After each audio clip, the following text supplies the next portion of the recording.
పరిశ్రమలను కానీ దేవాలయాలను కానీ ఇక్కడ ఏమేం కావాలో అవన్నీ చేసుకుందాము. మనందరికీ సిలికాన్ వ్యాలీనే ఈరోజు మనం డ్రైవ్ చేయగలిగినాం.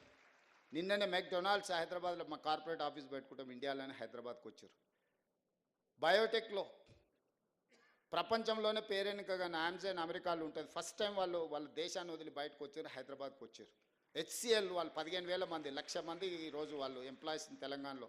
కాగ్నిజెంట్, విప్రో, ఇన్ఫోసిస్ ప్రపంచంలోనే అత్యధికంగా ఉద్యోగులు ఉన్న వాళ్ళ వ్యాపార సంస్థల్ని హైదరాబాద్లో విస్తరించుకున్నారు.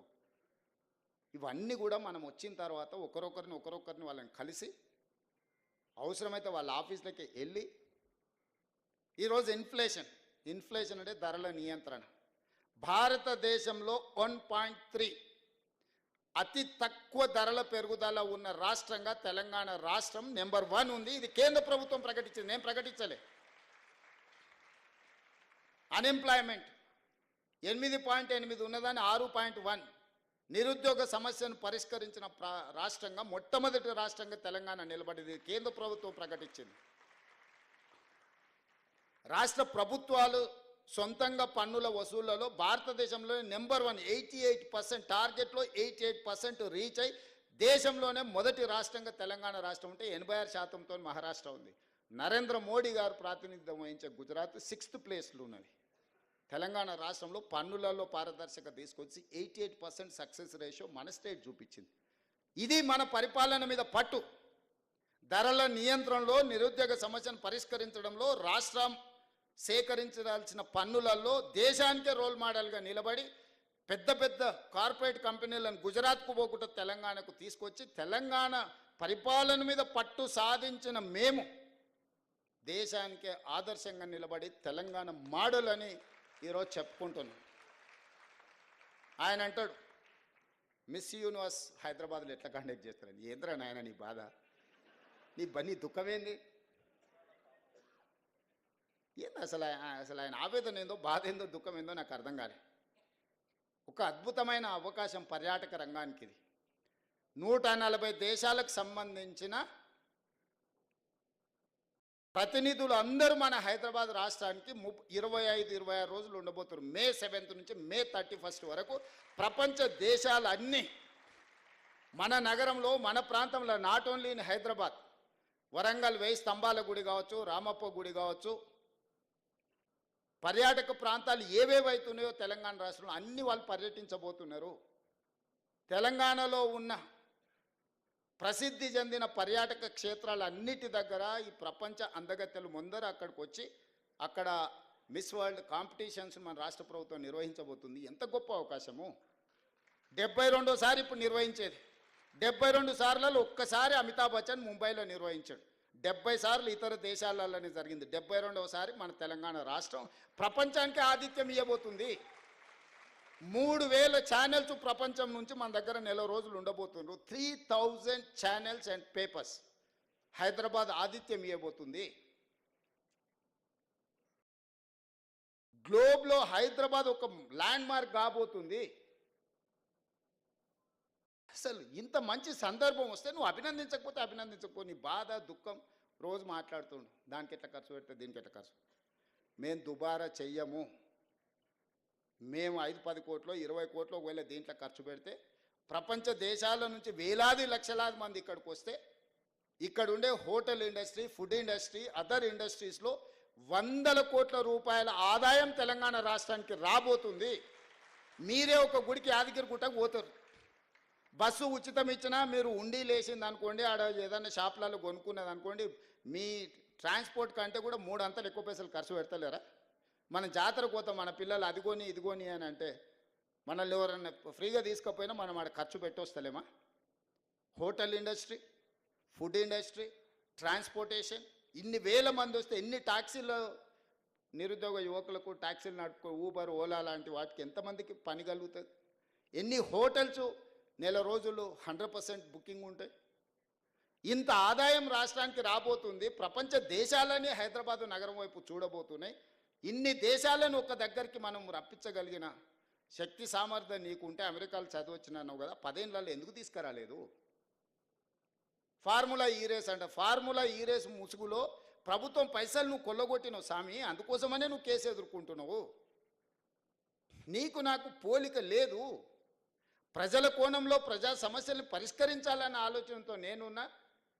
ఉద్యమం ముసుగులో మొత్తం ఉన్నదంతా ఊడ్చుకపోదామన్న ఆలోచనలో మీరున్నారు. నీకు నాకున్న తేడా ఇది.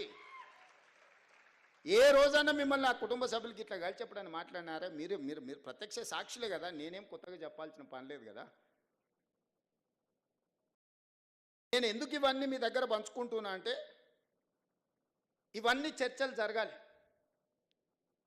10 సంవత్సరాల వాళ్ళ పరిపాలన, మొదటి 6 నెలలు మనకు పార్లమెంట్ ఎన్నికల వరకు మనం పరిపాలన చేసింది. ఇలా తర్వాత 10 నెలలు మనం పరిపాలన చేసింది.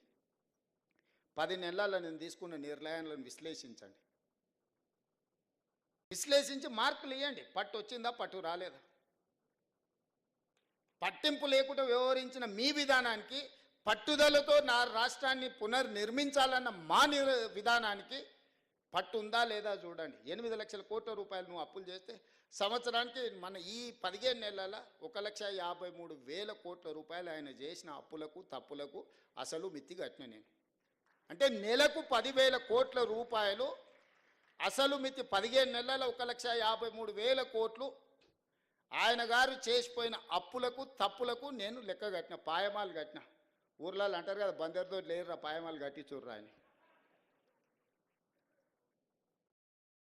సరిగ్గా 15 నెలల 1,53,000 కోట్ల రూపాయలు బ్యాంకులకు నేను, 88,000 కోట్ల అసలు, 64,000 కోట్ల మిత్తి, దాదాపు 1,53,000 కోట్ల రూపాయలు నేను కట్టిన ఈ 15 నెలలు.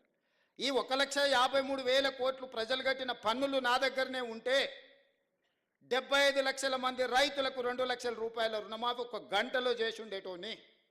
30 లక్షల పేదోళ్ళ కుటుంబాలకు 5 లక్షల ప్రకారం 30 లక్షల ఇందిరమ్మ ఇల్లు ఒక్క సంవత్సరంలో కట్టి ఈ రాష్ట్రంలో ఏ పేదోడు కూడా ఇల్లు లేదు అనుకుంటే అందరికీ ఇల్లు ఇచ్చి ఉండేటోని. నేను అప్లికేషన్లు తీసుకుంటే నాకు ఇల్లు కావాలని అడిగిన వాళ్ళు 25 లక్షల మంది. ఈ 25 లక్షల మందికి నువ్వు చేసిన అప్పులకు నేను కట్టిన పాయమాలు నా దగ్గర జేబులో ఆ నగదే ఉంటే ఈ రాష్ట్రంలో ఏ పేదోడు కూడా ఇల్లు లేదు అని అనుకుంటే ఇచ్చుండేటోని. ఒక వ్యక్తి ఒక కుటుంబం చేసిన అప్పులకు మొత్తం తెలంగాణను సర్వం వడ్డీ కడితే కూడా ఇది ఒక్క సంవత్సరంతో తీరేది కాదు. ఇట్లా నేను ఎంతకాలం ఉంటే అంతకాలం ఇట్లా కట్టాల్సిందే. ఇంకా పెరుగుతూనే ఉంది, తగ్గుతలేదు. ఇంతెందుకు ప్రభుత్వ ఉద్యోగులకు 58 ఏళ్ళని 61 ఏళ్ళకి చేసింది. ఇప్పుడు ఆ 21 ఏళ్ళు కూడా అయిపోయి రిటైర్ అయిపోతారు. పాతోళ్ళకు కొత్తోళ్ళకి కలిసి రిటైర్మెంట్ బెనిఫిట్స్ 8,000 కోట్ల రూపాయలు బకాయిలు పెట్టిపోయింది. నేను నెలకు 200 నుంచి 300 కోట్లు నాకున్న వెసులుబాట్లు వాళ్ళకి ఇస్తే ఏ మూలకి సరిపోతాయి? ఎవరికి ఇవ్వాలి? నేను 35 ఏళ్ళు ప్రభుత్వ ఉద్యోగం చేసిన ఉద్యోగస్తులకు రిటైర్మెంట్ బెనిఫిట్స్ ఇవ్వడానికి రూపాయి కూడా లేకపోవడం వల్ల నానా తంటాలు పడి తల తాకట్టు పెట్టి నెలకు 200, 300 పెళ్ళున్నోళ్ళకు, హాస్పిటల్లో చావు బతుకుల మధ్యలో ఉన్నోళ్ళకు, అత్యవసరం ఉన్నోళ్ళకు సర్దుకుంటూ వస్తున్నాం. ప్రభుత్వ ఉద్యోగుల బెనిఫిట్స్ 8,000 కోట్లు బకాయిలు పెట్టి ఆయన ఇవ్వని కనిపించాడు. ఎవరు అడగడానికి అవకాశం లేదు కాబట్టి వాళ్ళని అడగలేకపోయారు. నేను అందరికి కలుస్తా, అందరికి కనిపిస్తా, అందరిని రప్పిస్తున్నా. వాళ్ళు వచ్చి నిరసన తెలుపుతారు. ఇదేదో రేవంత్ రెడ్డి చేసిన తప్పని మీరు అనుకుంటారు. సోషల్ మీడియాలో మళ్ళీ ఆయన్నే పెడతాడు, సచివాలయంలో ధర్నాలు చేసిన ప్రభుత్వ ఉద్యోగులు రిటైర్మెంట్ అని. ఎవరి లైబిలిటీ ఇది? ఒక చిన్న అటెండర్ రిటైర్ అయితే 50 లక్షలు మినిమం బెనిఫిట్స్ వస్తున్నాయి. ఒక average employee, gazetted rank employee retired అయితే 1,15,00,000 నుంచి 1,20,00,000 బెనిఫిట్స్ ఇవ్వాల్సి వస్తుంది.